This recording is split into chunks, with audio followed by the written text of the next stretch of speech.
지금부터 품사 첫 번째 영상이 진행이 됩니다. 품사는 길어서 영상이 2개 올라갈 거니까 예의주시해 주세요. 네, 안녕하세요. 예비고3 언어와 매체 특강 금요일 2번째 강의를 시작할게요. 두 번째 봐야 되는 건 품사라고 하는 파트를 봐야 되는데, 품사라고 하는 파트를 우리가 언제 배웠냐면 중학교 1학년 때 품사라는 파트를 배웠을 거야. 근데 아마 많이 까먹었을 것 같아서 품사와 관련해서 정리 좀 하고 들어갑시다. 일단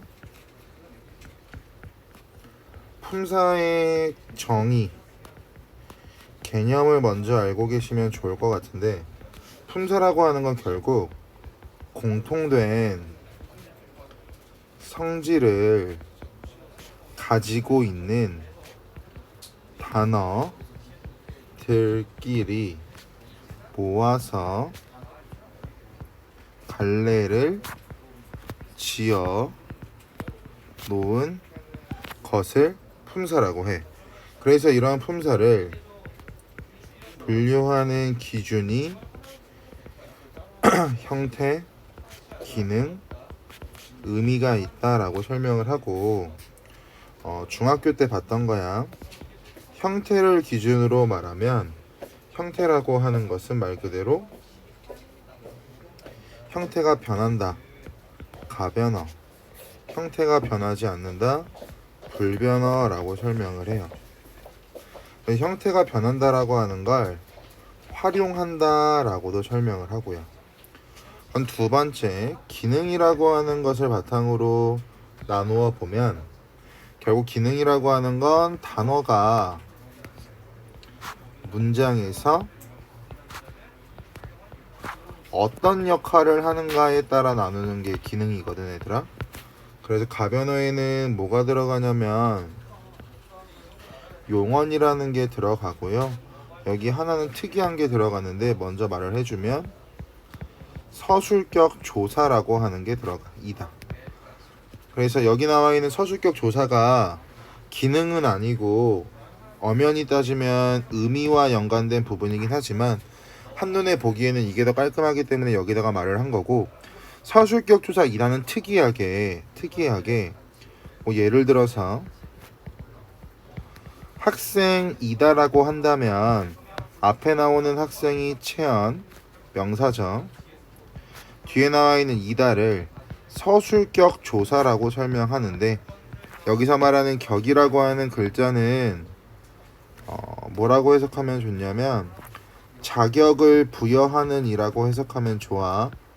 그래서 앞에 나와 있는 서술이라고 하는 말의 단서를 잡아서 서술어의 자격을 부여해주는 조사.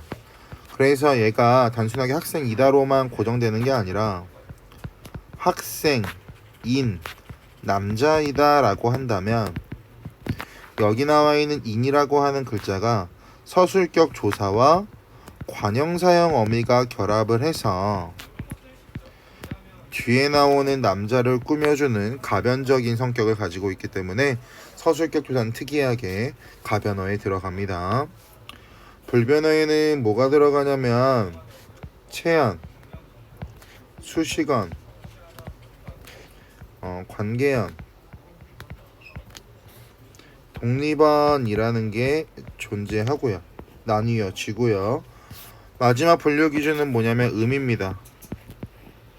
의미라고 하는 거 말 그대로 그 단어가 가지고 있는 의미가 될 거고, 용어는 여러분들이 알고 계신 것처럼 움직임, 동사, 상태, 성질, 형용사로 나뉘어질 거고요. 채연은 명사, 대명사, 수사로 나뉘어질 겁니다. 수식어는 관형사, 부사로 나뉘어지고요. 관계어는 조사, 독립어는 감탄사가 있어요.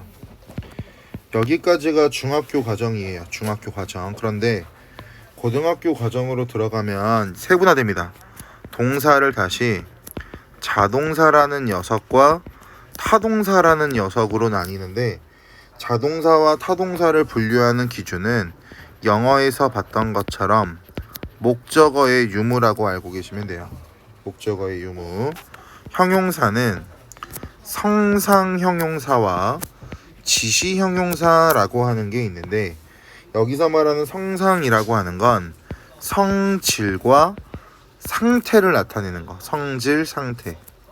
지시라고 하는 건 말 그대로 무언가를 지시하는 지시성을 가지고 있으면 지시 형용사야. 예를 들어서 높다, 뭐 빠르다와 같은 경우에는 성질 상태니까 성상 형용사.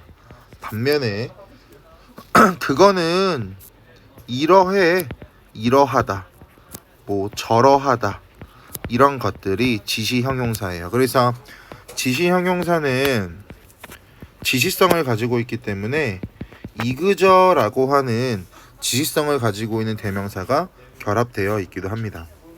그 다음 간단하게 볼 수 있는 것들을 중심으로 볼게. 수사는 일단 양수사라는 게 있고 서수사라는 게 있거든. 근데 쉬워.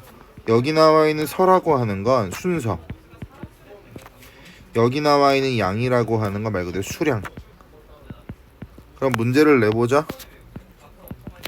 첫째, 둘째 라고 한다면 얘는 뭐가 돼, 얘들아? 순서를 나타낼 테니까 서수사다, 이렇게 가는 거야. 어렵지 않죠? 그 다음 명사 같은 경우에는 좀 복잡한데요. 명사는 두 가지 기준을 적용할 수가 있어요. 옆으로 뺄게요. 여기다가 공간을 제가 잘못 잡았습니다.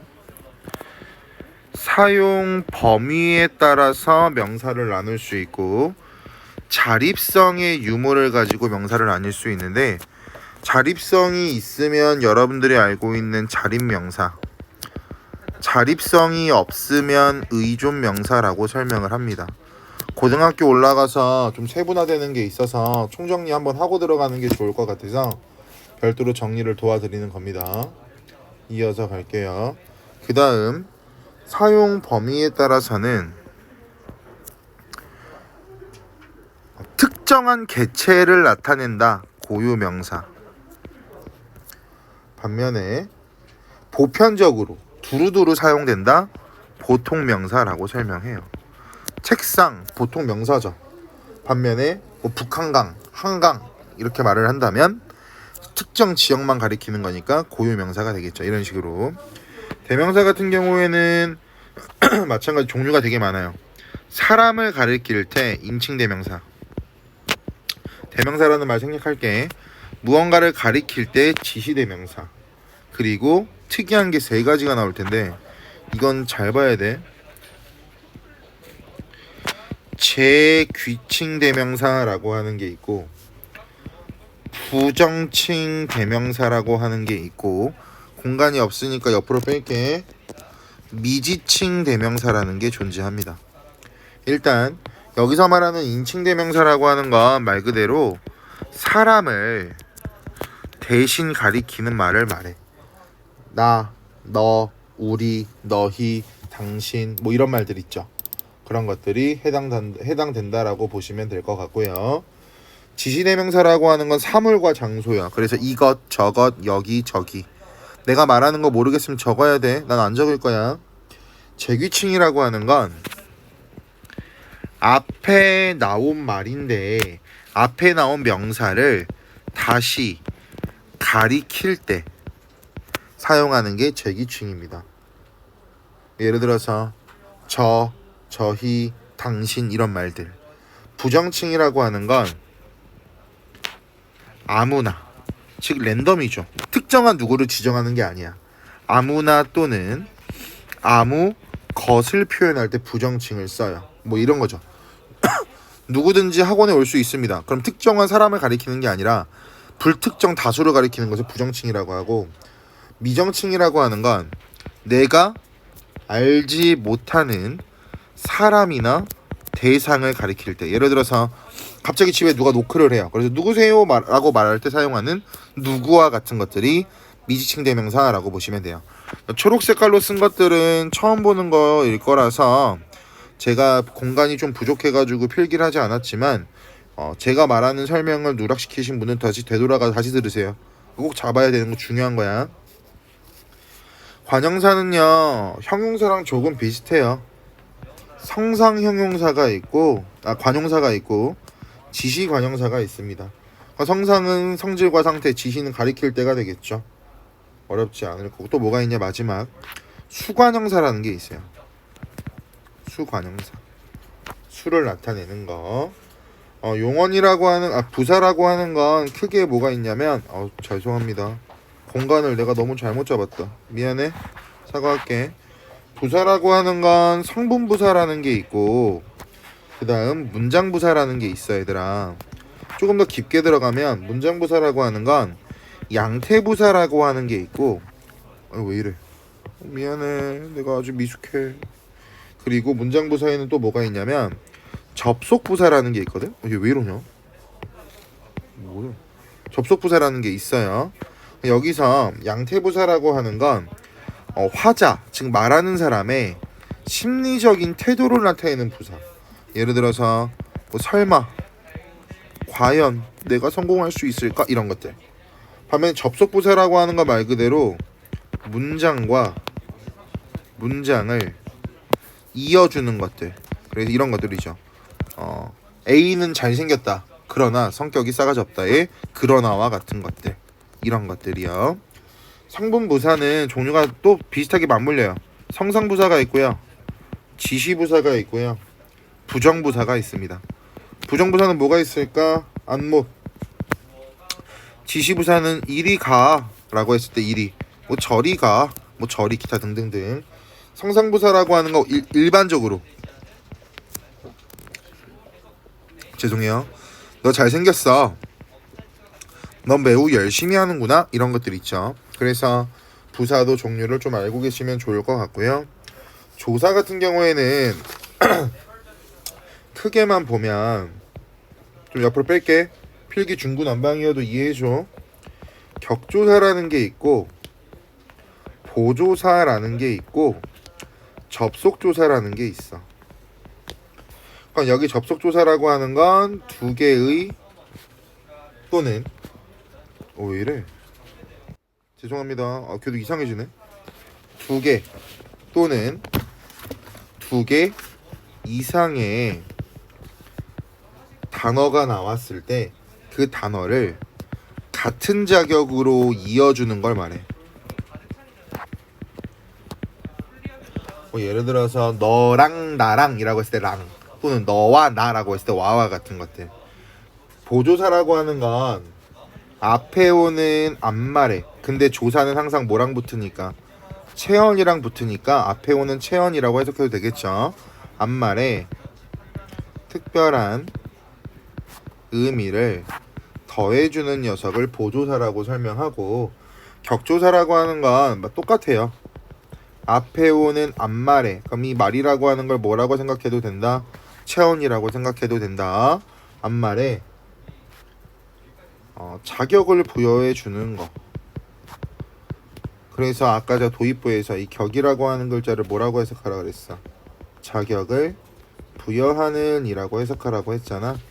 그래서 예를 들어서 주격조사가 나왔어. 그러면 주라고 하는 글자가 주어라고 하는 건 알 테니까 주어에 자격을 부여해주는 조사. 이런 식으로 해석을 하시면 된다고요. 그래서 지금 빠르게 설명했지만 이게 품사와 관련돼서 중학교 과정부터 고등학교 과정까지를 총망라한 개념이라고 보시면 되고, 실질적으로 이 부분이 좀 헷갈리고 어렵고 잘 안 되시면 그 부분 관련해서 여러분들이 다시 영상 돌려서 수강을 하시면 될 것 같아요. 갈게요. 1번부터 2번까지 갑시다. 표제어와 관련해서 좀 나와 있는데 별게 없어요. 사전에 뜻풀이 대상이 되는 표제 항목을 뭐라고 하는데 표제어라고 한다. 그래서 표제어에는 붙임표가 쓰인 경우도 있고 그렇지 않은 경우도 있다.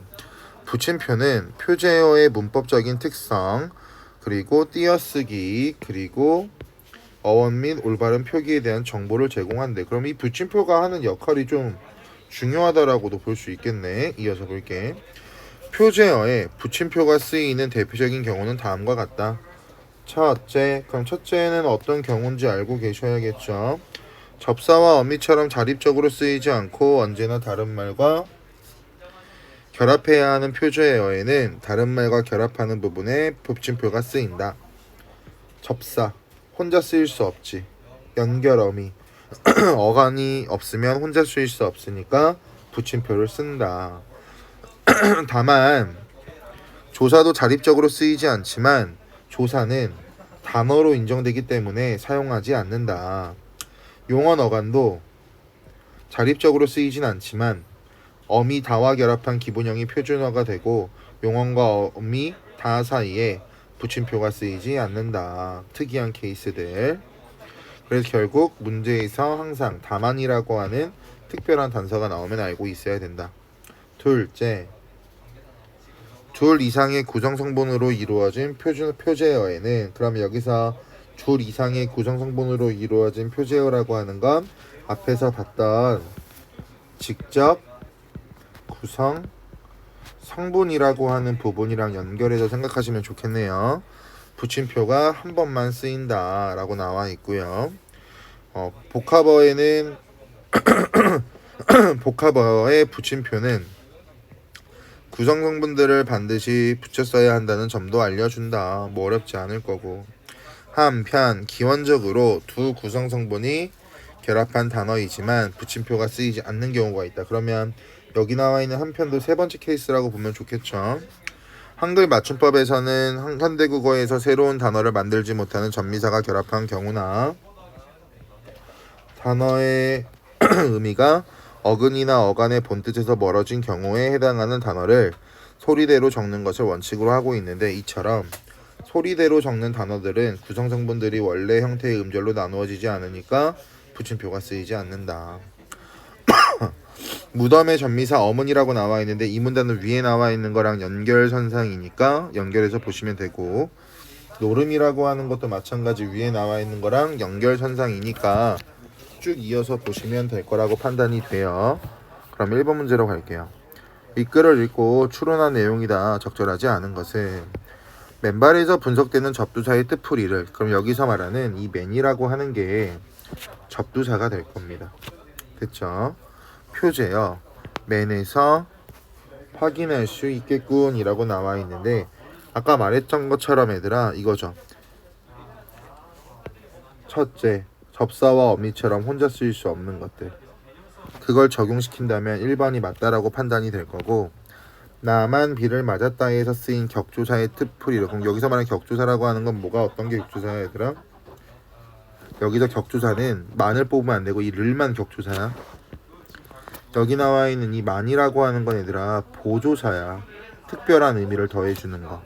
그래서 격조사의 뜻풀이를 표제어를 해서 확인할 수 있겠군 이라고 말하는 것도 마찬가지, 조사라고 하는 것은 붙임표가 그 한 말에 쓰이지 않고 의미를 확인할 수 있다라고 했으니까 틀린 거고, 저도 학교 앞에 삽니다에서 쓰인 동사의 뜻풀이를, 여기서 말하는 동사가 어떤 건지를 본다면 삽니다가, 삽니다가 동사가 될 거 아니야.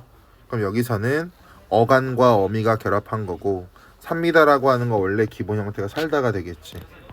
삽니다의 기본 형태는 살다. 그럼 여기 나와 있는 세 번째 이어서 나와 있는 내용을 적용시키면 맞다라고 알 수 있을 거고, 붙임표를 사용한다 사용하지 않는다 알 수 있을 거고. 4번, 앞과 집이 결합한 단어를 앞집처럼 띄었으면 안 된다는 정보를 앞 하이픈 들어간 붙임표 들어간 앞집에서 확인할 수 있겠군. 여기 나와 있는 건 여기죠. 둘째, 얘를 적용하면 4번도 맞는 말. 5번, 논뚝과 길이 결합한 논뚝길의 구성성분이 논뚝길이라고 하는 정보를 표제어에서 논 다시 뚝 다시 길로 표현할 수 있겠군이라고 나오는데 얘들아, 이거는 아까 봤던 둘 이상의 구성성분으로 이루어진 표제어잖아.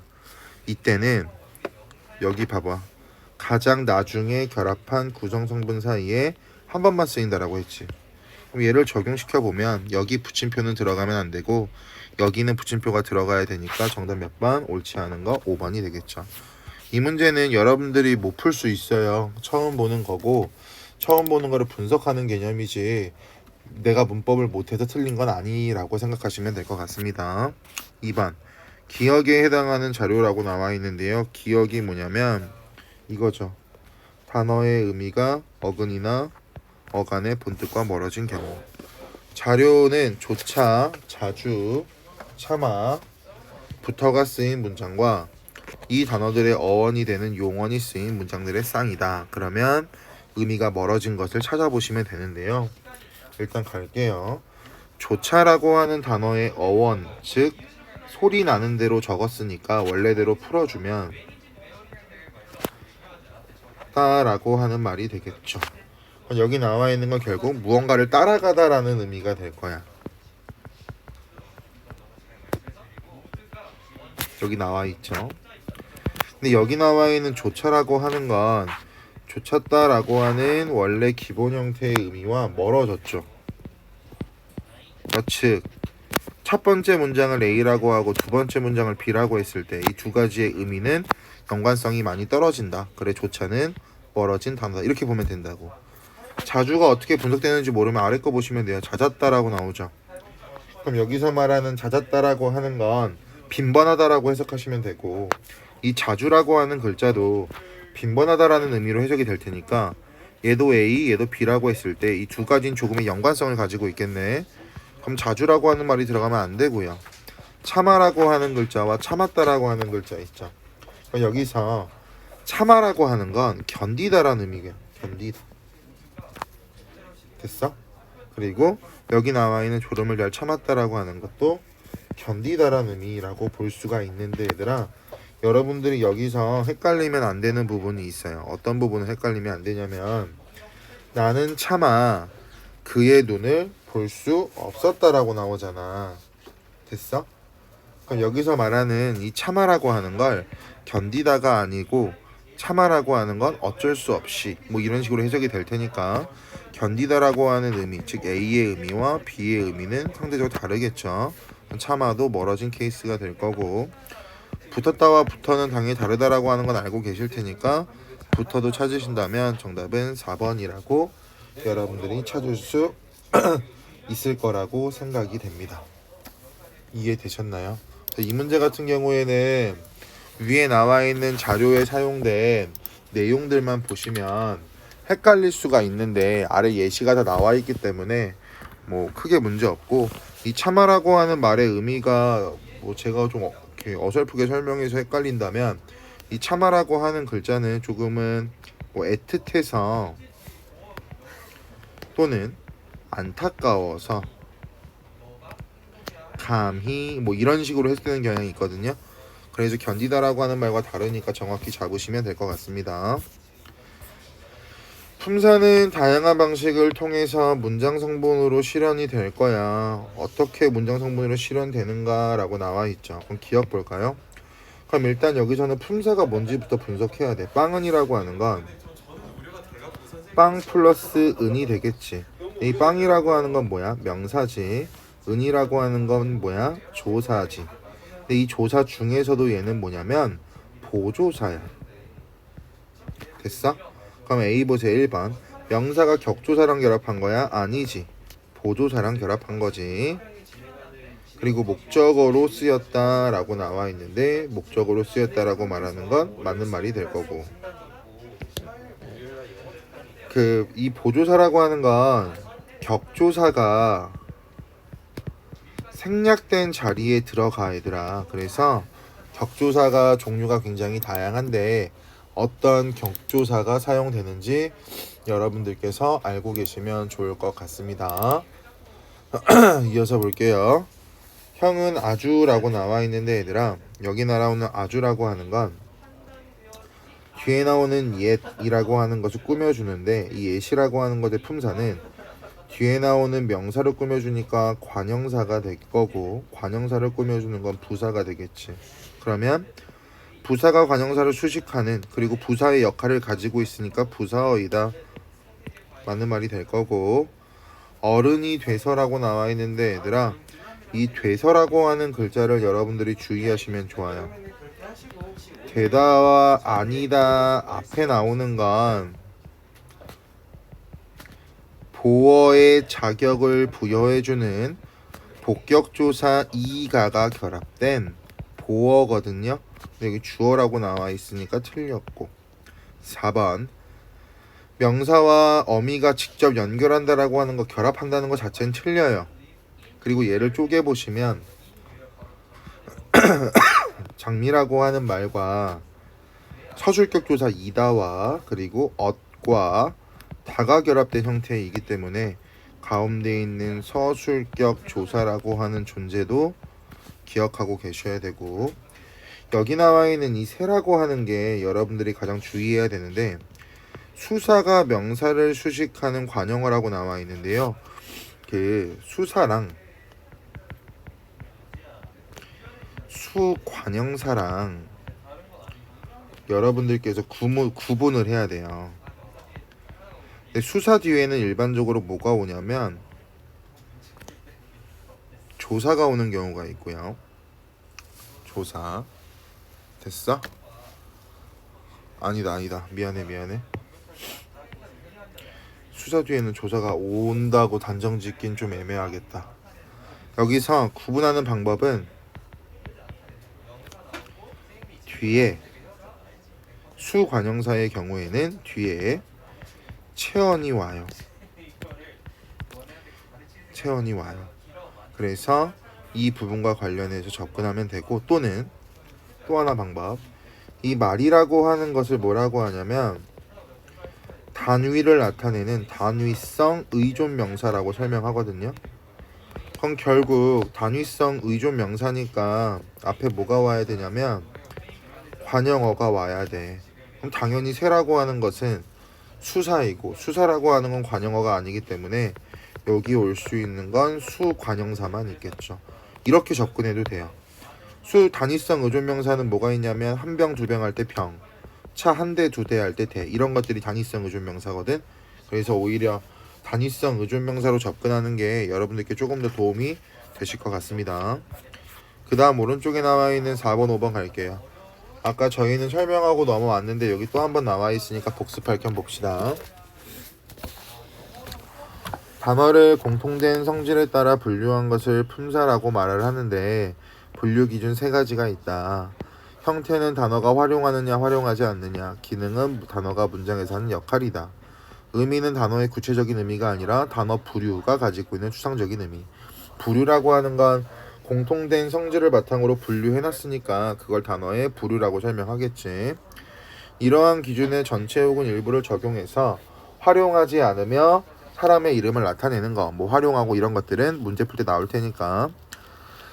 실제로 단어 품사를 분류할 때 분류가 쉽지 않은 것들이 있다. 그게 뭐냐면 동사, 형용사 구별, 사물의 속성이나 상태를 나타내는 형용사와 죄송합니다. 사물의 작용의 일종인 상태 변화를 나타내는 일부 동사는 의미상 매우 밀접하기 때문에 세밀하게 구분해야 된다. 햇살이 밝다에서의 밝다는 형용사, 날이 밝는다에서는 상태 변화를 나타내는 동사, 이런 식으로 형태는 하나이지만 상황에 따라서 형용사, 상황에 따라서는 동사로 되는 경우가 있대요. 그래서 이 두 가지를 구분하는 기준으로 활용 양상을 내세우기도 한다. 형용사는 원칙적으로 선어말 어미 니은는, 관형상의 어미는 명령, 청유, 의도, 목적, 연결 어미와 결합해서 쓰이지 않는다. 그럼 형용사는 결합할 수 없으니까 얘네들은 원칙적으로 뭐랑만 결합한다? 동사와는 결합이 가능하다. 그 방법을 알고 계시면 되겠지. 그런데 다만 이따의 경우엔 주의해야 돼. 존재와 소유와 같이 상태의 의미는 형용사, 한 장소의 머뭄의 의미에 있다는 동사, 동사 있다뿐 아니라 형용사 있다가 관형사형 어미랑도 결합한대요. 그럼 이거는 특이한 부분이고 예외적인 부분이기 때문에 여러분들이 철저하게 암기가 되어 있으셔야 되겠네요. 그죠? 넘어가서 문제로 갈게요. 기억과 미음에서 해당하는 예를 찾아서 설명한 내용이다. 적절하지 않은 것은, 기억이라고 하는 게 여러분들 푸셨을 테니까 뭐였냐면 활용하지 않는다니까 불변어고요. 사물의 이름을 나타낸다니까 명사가 될 거야. 그럼 결국 옛날 사진 기억이라고 하는 건 명사에 들어가니까 맞을 거고요. 니은이 뭐였냐면 활용을 한다라고 했으니까 니은은 가변어고 동작이나 작용을 나타낸다라고 했으니까 동사가 될 거야. 그러면 본이라고 하는 글자랑 떠올랐다라고 하는 걸 풀어보시면 보다가 될 거고 떠오르다가 될 테니까 과정이 드러나기 때문에 얘를 동사라고 하겠죠. 하나가 떠올랐다 해서 하나라고 하는 글자 뒤에 가가 붙은 건 조사야. 그럼 조사가 결합하는 건 수사가 되겠지. 앞에서 봤던 것처럼. 그럼 디귿이 뭐였냐면 활용하지 않으면, 즉 불변어고 수량이나 순서를 나타낸 수사라고 말했으니까 3번도 맞는 말이 이렇게 푸는 거예요. 리을은 뭐라고 했냐면 활용하지 않는다, 즉 불변어고 문법적 관계나 특수한 의미를 나타낸다, 조사래. 을과 간은 마찬가지 해당 사항이 있을 테니까 맞는 말이 될 거고요. 미음이라고 하는 건 활용하지 않는다라고 했으니까 불변어고요. 뒤에 오는 체언을 수식한다라고 했으면 관형사인데 이 즐거운이라고 하는 글자의 원래 형태는 뭐냐면 즐겁다잖아 얘들아. 얘는 형용사야. 정답 몇 번? 5번. 이런 식으로 즐거운과 같이 뒤에 나오는 체언을 꾸며주니까 얘는 관형사야 라고 분석하는 것이 아니라 즐거운의 기본 형태인 즐겁다까지, 즉 기본 형태로 변경이 가능한 것이 있다면 기본 형태를 바탕으로 품사를 결정해야 됩니다. 중학교 2학년 때도 이런 문제들 많이 했던 거고요. 5번 A를 참고하여 보기를 이해한 내용으로 적절한 것은 있는데 A가 뭐냐면 동사와 형용사를 구분해야 된다라고 말하면서 방법적 측면을 말했던 부분이고, 이렇게 당구장 표시가 나와 있는 얘는요 문법에도 자주 나오거든요. 비문이다, 즉 잘못된 표현이다 라고 해석하시면 돼요. 잘못된 표현이다. 그럼 앞에 나와 있는 먹었다 라고 하는 건 동사죠. 예쁘다 라고 하는 건 형용사입니다. 1번 동사와 달리 형용사는 현재를 나타내는 선어말 어미와 결합할 수 없다. 앞에 나오는 내용이니까 설명하지 않을게요. 마찬가지 가자. 밥 먹어라와 같이 동사들은 명령형과 청유형이 되지만 예뻐라, 예쁘자라와 같이 형용사는 결합이 불가능하죠. 3번 같다라고 하는 거, 밥 먹으려고, 예쁘려고. 그럼 의도 목적과 관련된 문제고 3번도 맞는 말. 4번에 있다라고 하는 게 굉장히 특이하다라고 했잖아 얘들아, 그치? 4번 보자. 존재와 소유인 경우에는 뭐라고 했고 앞에서 형용사고, 머무른다 라고 하는 의미가 있으면 동사라 그랬지. 이건 앞에 본문에 나와 있는 거야 얘들아. 있다와 없다는 상태의 의미를 나타내지만 동사로 쓰이고 있다라고 나와 있는데 얘들아, 동사야? 형용사지. 됐어? 그래서 없다라고 하는 게 있다의 반대말이잖아 얘들아. 그래서 있다와 없다를 세트처럼 알고 묶어가시면 굉장히 좋기 때문에 알고 계시면 좋을 것 같아요. 마지막 이 같은 경우에는 크다와 길다라는 말이 나왔는데 크다라고 하는 말과 길다라고 하는 말은 아까 앞에서 봤던 것처럼 밝다라고 하는 예시 있었지. 그것처럼 경우에 따라서 동사, 경우에 따라서 형용사로 쓰이는 부분이기 때문에 맞다라고 보시면 돼요. 정답은 4번. 오른쪽 국어나 형용사에 붙어 새로운 단어를 형성하는 전미사는 또 나오네. 새로운 어간을 형성한다. 뭐 예를 들어 읽어보시고, 둘째 품사를 바꾸기도 한다. 읽어보시고, 셋째 형용사에부터 사동의 의미를 동사나 형용사에부터 사동의 의미를 더하기도 한다. 넷째 전미사는 사동사에부터 피동의 의미를 더하기도 한다. 한편 하나의 전미사가 모든 동사나 형용사에 자유롭게 결합하는 것은 아니다. 또한 어근과 전미사 사이에서는 다른 형태가 끼어들 수 없다. 이런 식으로 중요한 것들만 체크해 놓은 다음에 문단 구분해 놓은 다음에 6번 문제를 가서 보시면 여러분들에게 도움이 조금 더 되실 것 같아요. 6번 문제 가겠습니다. 계속 품사는 단순하게 품사만 나오지 않아. 수능이나 고3에서는 문장이라고 하는 부분이랑 연결되기 때문에 아마 풀기가 좀 많이 어려우실 테지만 문장은 뒤에서 할 테니까 걱정하지 마시고 갈게요. 비워놓았다 라고 나와 있는데 이 비워의 원래 형태가 뭐야 얘들아? 비우다가 기본 형태가 되겠지. 이런 문제가 나오면 항상 기본 형태를 떠올려야 돼. 됐어? 근데 얘는 원래 뭐냐면 비다가 기본 형태였을 거야. 비다.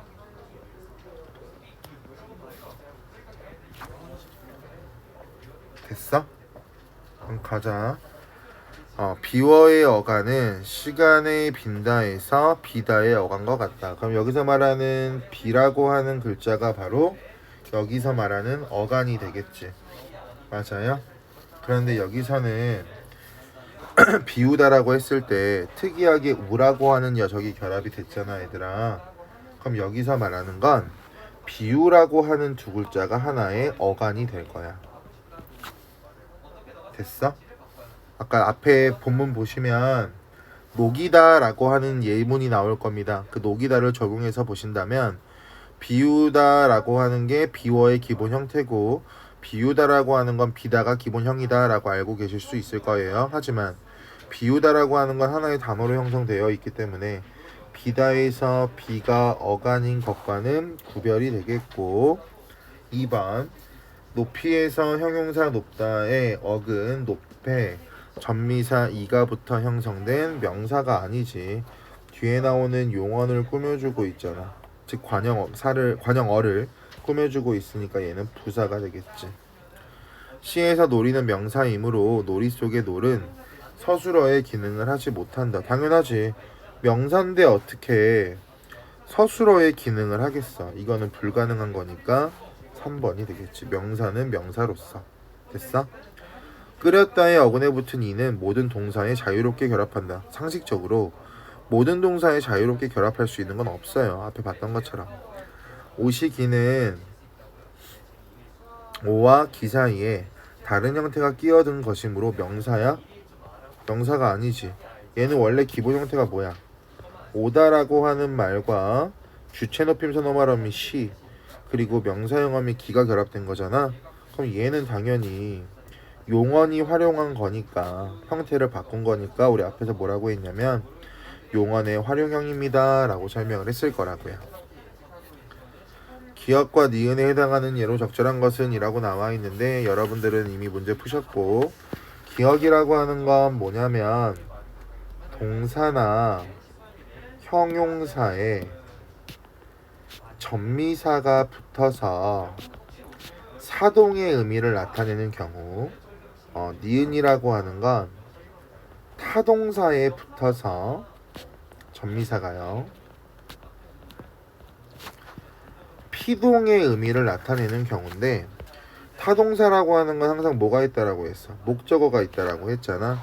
근데 이 문제는 좀 우리한테 일 좀 시키려고 목적어를 웬만하면 다 줬어요.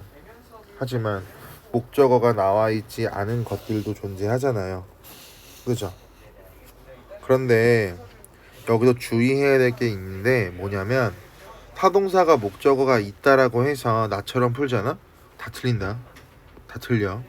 왜 이 방법이 적용될 수 없냐면 주목해야 될 건 이거야.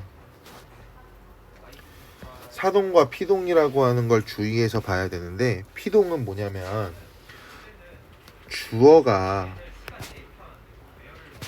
다른 대상에 의해 당하는 것을 피동이라고 하고, 사동은 뭐냐면 주어가 다른 대상에게 시키는 것을 사동이라고 해. 네, 이것도 마찬가지 문장 가면 나오는 건데 여기는 복합적으로 출제된 부분이라서 설명을 약간만 해드리면, 피동문의 반대는 뭐냐면 능동이거든요. 근데 우리가 알고 있는 대표적인 예문을 보면 경찰이 도둑을 잡았다 라는 말이 있어. 얘가 주어가 다른 대상이라고 하는 목적어를 잡는 행위를 직접 한 거잖아. 그래서 얘를 능동이라고 한다고. 근데 얘를 피동으로 바꾸면 목적어가 뭐로 바뀌냐면, 피동문에서는 주어로 바뀌어. 그리고 능동문의 주어가 부사어로 바뀌어요. 경찰에게 부사어. 그럼 당연히 타동사는 목적어를 취한다라고 해서 목적어만 고르면 다 틀릴 수밖에 없는 게 피동문은 목적어 자체가 주어로 바뀌기 때문에 목적어가 없는 것에 오히려 여러분들께서 예의주시하셔야 됩니다. 됐어요? 잘 봐, 이 팁이야. 피동문 자체는 목적어가 없어요. 왜? 주어로 바뀌니까. 그러면 목적어 있는 니은 지우고 5번도 지워야죠. 그럼 시간 단축할 때는 우리는 3번과 4번만 분석하면 돼. 됐어? 그럼 같이 볼게. 공채 그 3번의 니은 뭘까? 옷이 주어져. 못에 찔려서 찢겼대. 그럼 옷이라고 하는 주어가 다른 대상으로부터 찢김을 당한 거니까 얘는 피동이네. 피곤해서 눈이 주어져 자꾸 감겼다라고 말하고 있지. 그럼 결국 눈이 자꾸 감기는 것도 눈의 입장에서는 감김을 당하는 거니까 피동이 되겠지. 그럼 이제 기억을 봐야겠는 사동. 공책이 주어져 가방에 눌렸다라고 하는 건 다른 대상으로부터 눌림을 당한 거니까 피동이고. 4번 보세요. 바위 뒤에 동생을 숨겼다라고 말했는데 미리 말할게. 사동과 피동이 나왔을 때 가장 중요한 건 다 필요 없어. 주어야. 일단 가장 먼저 주어를 찾아야 되는데 4번의 기억처럼 주어가 없을 때는 주어를 만드세요. 아무거나. 내가. 그럼 내가라고 하는 주어가 동생이라고 하는 다른 대상을 숨기게 했다 또는 숨기도록 하였다라고 해석이 될 테니까 얘가 사동이어서 정답이 4번이 됩니다. 그래서 7번 문제는 지금 당장 완벽히 이해가 안 될 거고 뒤에 가면 사피동을 배울 텐데 거기서 완벽히 다지기 한 다음에 문제를 다시 푸시는 게 좋아요. 됐죠? 8번 국어에서는 의존 명사가 수량을 표현하는 말 뒤에 쓰여서 수요나 분량 따위를 나타내는 경우가 일반적이지만 얘를 뭐라고 하냐면 아까 앞에서 말했어 얘들아. 이런 것을 단위성 의존 명사. 그런데 자립 명사가 단위를 나타내는 경우도 있대요. 이건 경우에 따라서 그렇게 활용되는 경우도 있다가 되겠죠. 그럼 기억이 아닌 것은 이라고 했으니까 자립 명사가 아닌 걸 찾으면 되겠네. 정답 몇 번이야 얘들아? 1번으로 끝나지. 군대라고 하는 것은 세는 단위야. 근데 어떻게 세는 단위가 자립 명사가 될 수 있겠냐는 거지. 됐어? 그래서 명사, 즉 자립성이 없는 것을 찾으면 되는 문제가 8번이어서 난이도는 어렵지 않았습니다. 9번 문제 갈게요.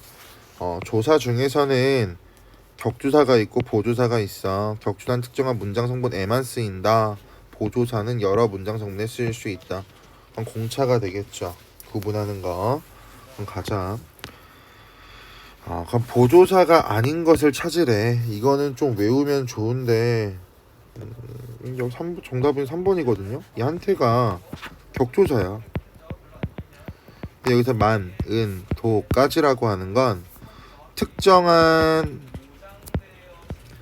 의미를 더해준다라고 여러분들이 알고 계시면 좋은데 그 만이라고 하는 건 일반적으로 무언가를 한정 지을 때 자주 사용되거든요.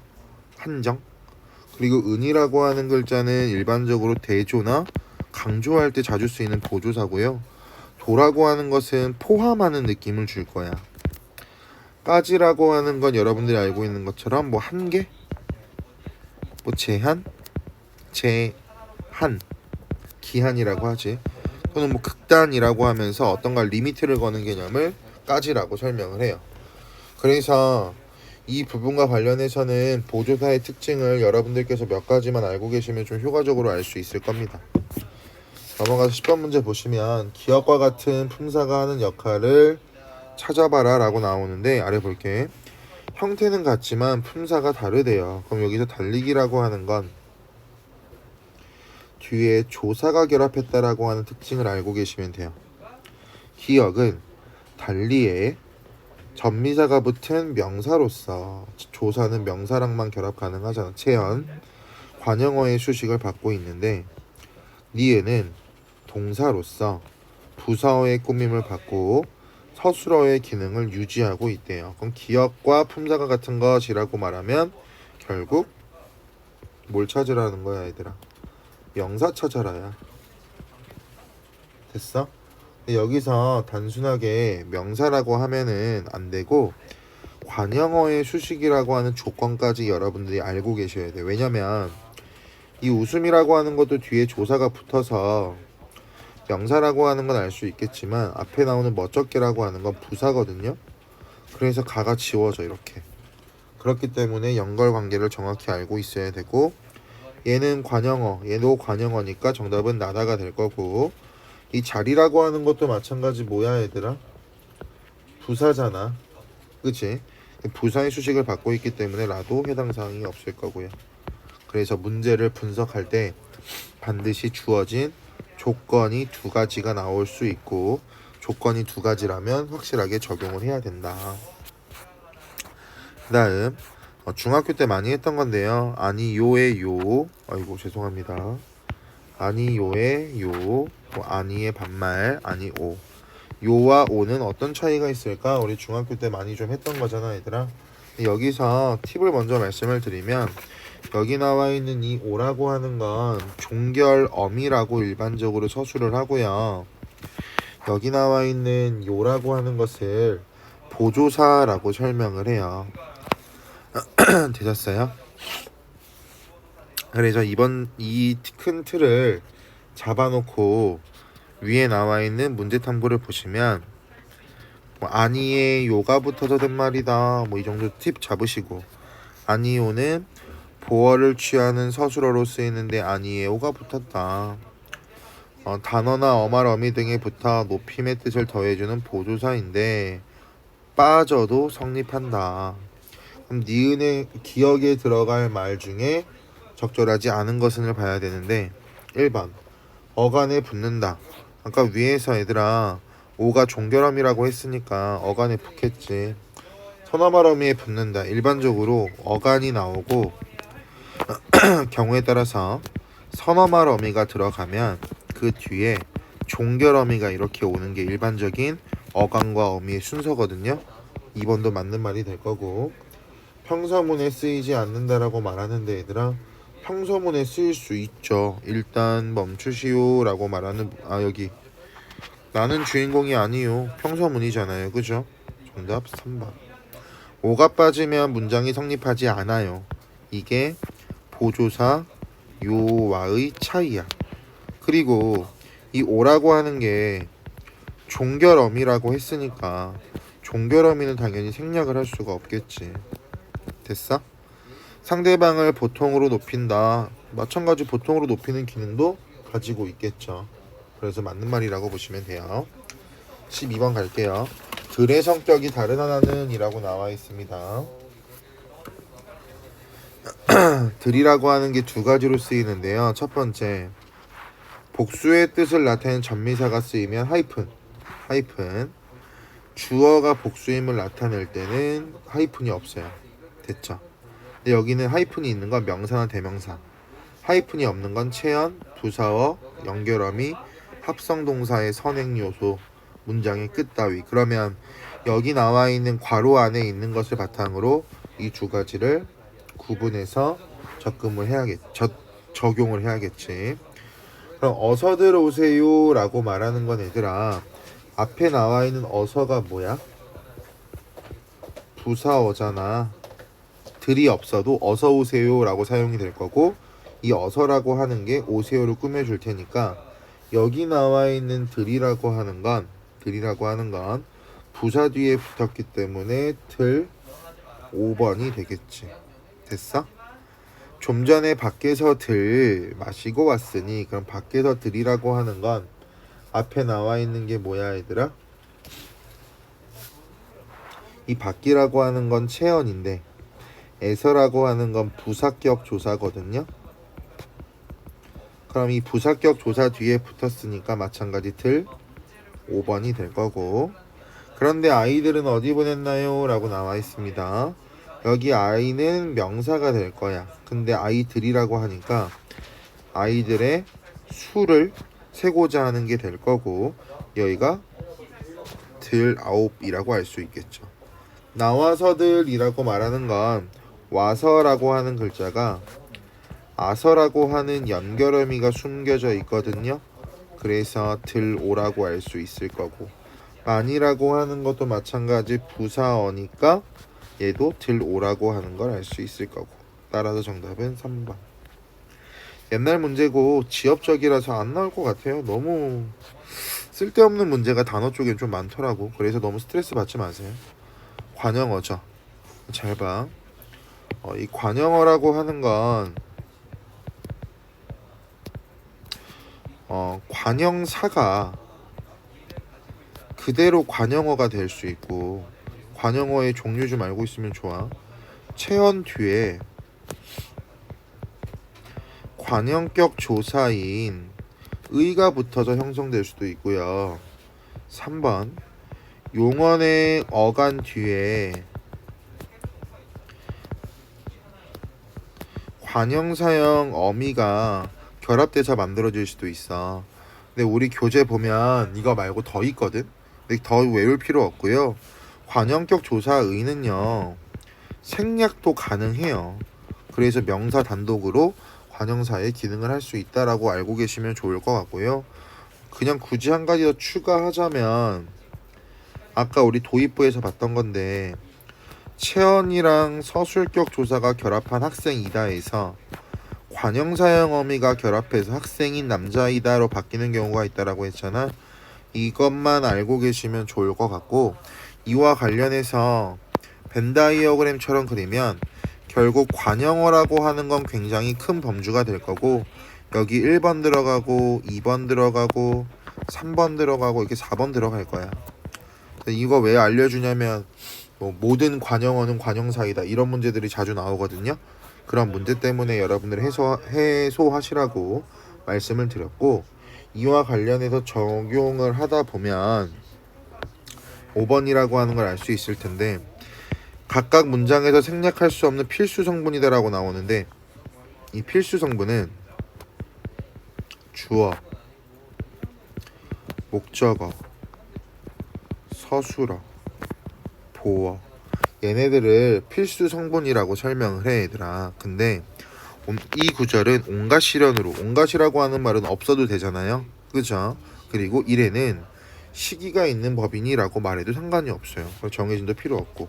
근데 있는이라고 하는 거 꼭 있어야지 내용상에 문제가 없겠죠. 방황했던 이라고 말하는 것도 굳이 필요는 없어요. 그래서 결국 5번이 정답이 된다라고 알고 계시면 될 것 같습니다. 됐어요? 그래서 결국 지워지는 것들만 구분해서 알고 계신다면 크게 문제는 없을 테니까 알고 계시면 될 것 같습니다. 넘어가서 다음 걸로 갈게요. 14번입니다.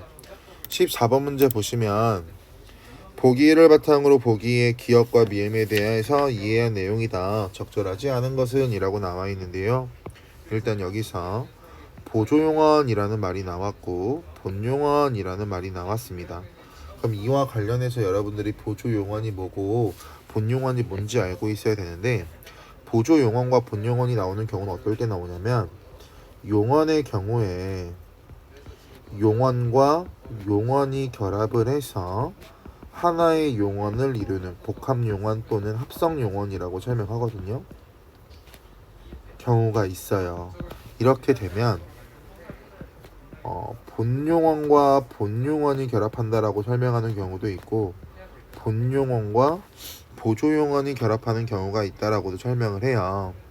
근데 여기서 말하는 이 본용언이라고 하는 건 실질적인 의미 그리고 중심 의미를 나타내는 부분을 본용언이라고 하고요.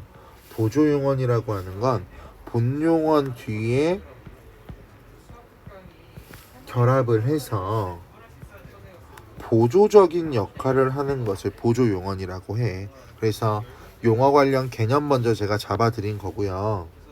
개념 먼저 잡아드린 거고, 아래 나와 있는 건 뭐랑 관련된 거냐면 띄어쓰는 것과 관련된 관련된 문제가 되겠죠. 그래서 아래 나와 있는 내용을 보시면서 띄어쓰기와 관련된 걸 적용해 보시면 될 것 같아요. 결국 여기 나와 있는 문제는 보기 1에 나와 있는 내용을 보기 2에 적용하고 보기 2에 적용한 내용을 아래 분석하는 내용이거든. 내가 이건 안 할 거고 만약에 하다가 보기 분석이 안 되거나 어려울 경우에 개별적으로 질문을 하세요. 그 다음 오른쪽에 15번 가겠습니다. 밑줄 친 단어의 품사에 대한 이해로 적절하지 않은 것은 이라고 나오죠. 이 품사라고 하는 걸 제가 앞에서 정리하고 왔기 때문에 그 부분이 좀 되셨다고 가정하고 갈게. 1번 그곳과 니은의 그는, 이건 기억의 그곳과 니은의 그를 분석해야 되잖아. 그곳이라고 하는 건 장소를 나타내는 대명사가 맞을 거예요. 근데 니은에서 말하는 그라고 하는 건 뒤에 나오는 사람, 즉 체언을 꾸며주잖아. 얘는 뭐가 돼 얘들아? 관형사가 되겠지. 됐어? 그럼 장소나 처소 대상 아니죠? 틀렸고 1번 끝났네요. 바로 됐어요? 아주와 잘은 용언 앞에 의해서 뜻을 한정하는 부사이다. 한정이라고 하는 게 부정적이지 않아. 그러니까 의미를 더한다라는 의미도 있기 때문에 맞는 말이고요. 3번 기억의 구울과 디귿의 지어는 용언이 불규칙으로 활용하는 동사다라고 나오는데 얘들아 이런 말들이 자주 나올 거야. 불규칙으로 활용한다. 그러면 이런 문제 어떻게 풀면 되냐면 굽다라고 하는 말 뒤에 항상 모음으로 시작하는 어미를 결합시켜보고 자음으로 시작하는 어미를 결합시켜보세요. 그리고 아래 나와 있는 지어라고 하는 것도 짓다죠. 얘도 동일하게 적용을 했을 때 굽다라고 하는 글자 뒤에 아라고 하는 말을 결합한다. 우리는 일반적으로 어떻게 적냐면 아 또는 어가 결합한다고 했을 때 우리는 구어라고 결합한다라고 할 겁니다. 구어. 그럼 여기서는 비읍이 뭐로 바뀐다라고 보시냐면 오나 우로 바뀐다라고 설명할 거야. 반면에 자음으로 시작하는 어미가 결합하면 그대로 그냥 우리가 굽지라고 적지. 그러면 모음으로 시작하는 경우와 자음으로 시작하는 경우에 이 두 가지를 공통적으로 설명할 수 있는 규칙성이 없다고요. 이런 것을 특정 상황에만 특이하게 바뀌는 불규칙 활용이다 라고 설명을 해요. 똑같이 짓다도 적용해 보시면 짓이라는 글자 뒤에 어라고 하는 글자를 결합하면 지어가 돼. 하지만 짓이라고 하는 글자 뒤에 지를 결합하면 짓지가 되지. 그러면 여기서 시옷이 탈락하는 이유를 설명할 수가 없다고. 규칙성이 없다. 얘를 불규칙 활용이라고 한다. 그래서 이걸 더 쉽게 생각하는 방법은 불규칙 활용이라고 하는 건 의문의 변동, 규칙이 적용되지 않는데도 불구하고 활용을 한다 라고 하면 불규칙 활용이라고 간주하는 경우도 있어요. 접근하는 방법은 좀 다양하니까 그렇게 보시면 될 것 같습니다. 되셨죠? 다음 16번부터는 다음 영상에서 올려드릴게요. 아시겠죠? 충전 좀 하고 잠시 대기하세요. 여러분들 대기하는 게 아니라 바로 다음 영상 보시면 되고요. 다음 강에서 품사 마무리하겠습니다.